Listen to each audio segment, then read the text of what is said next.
All right, thanks very much, and welcome, folks. Today we're going to talk about food fraud in the organic industry. Now, some of you are familiar with food fraud in general, but you got to remember that the organic industry is a little more expensive, than regular foods, and has the same kind of problem. So, by the way, if you look at your home screen, your screen there, you can see. There's my email address and my phone number. If you have questions later, you want to give me a call, send me an email, feel free to do that. So I'm going to start out with the National Organic Program and then talk about the sources of food and food fraud, and then I'm going to get into some of the control issues, because really what we're after here is not just saying, oh, we got food fraud, but we have to do certain preventive things and get control over it. And you can see here we've got cross-contaminants and previous load problems, border crossing problems, temperature controls. And then we've got all this kind of inspection stuff going on, and you mix that up with food security, and then a lot of food fraud occurs in farmers markets, which is kind of a bummer, because a lot of people that go to farmers markets, think they're buying fresh organic food, simply aren't. Here's an article from the Orlando Sentinel. Notice the date on it. Very recent, December 3rd, 2017. And they're talking about, the local Department of Agriculture cracking down on, restaurants for mislabeling local and organic foods, right? So it's in the headlines. I mean, in a Sunday paper, front page Sunday paper in Orlando. So that's not good publicity for Orlando because it's obviously coming from the farms in the local area, and there's a lot of tourism here. So let's start out with the rules, National Organic Program, and notice, that if you're not familiar with it, I'm not going to spend a lot of time on it, but NOP covers everything from the soil before ever planting, and the seeds all the way through the consumer end. And if you'll notice at the bottom of my slides, sometimes I'm going to put links, okay? And that's so you can go and look up some of this stuff later. So we've got a requirement for training for certified handlers, and involved in all of this is the U.S. Department of Agriculture Marketing Service, as well as the NOP.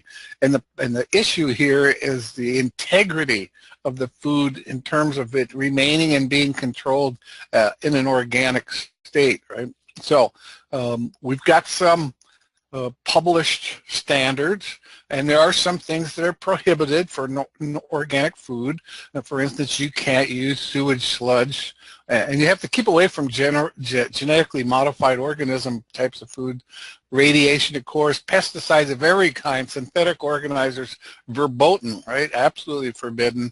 No antibiotics for the animals.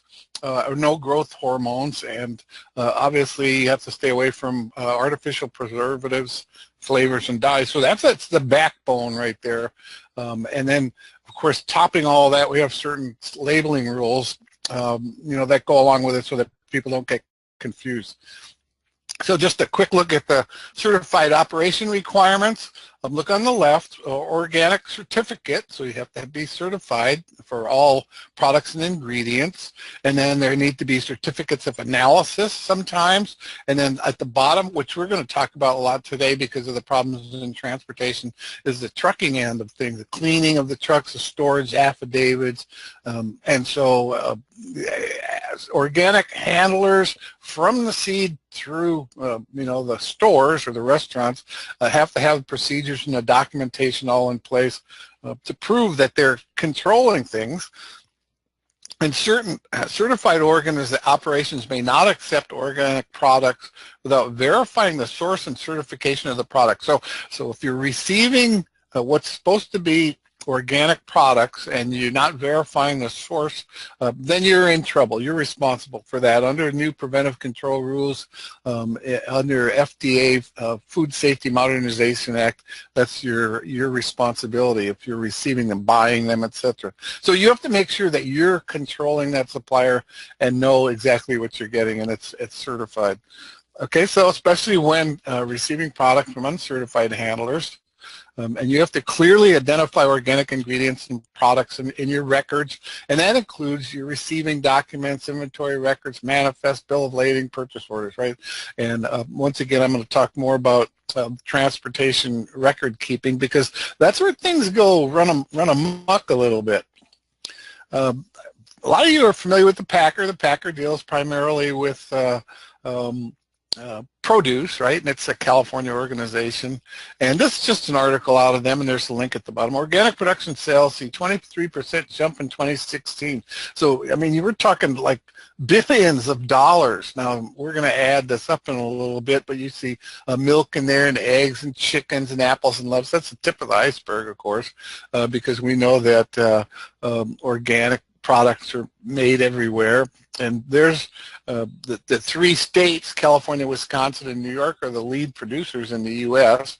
And organic trade is expanding. U.S. and EU market, or European Union, you know, over $80 billion a year. So that's no chicken feed.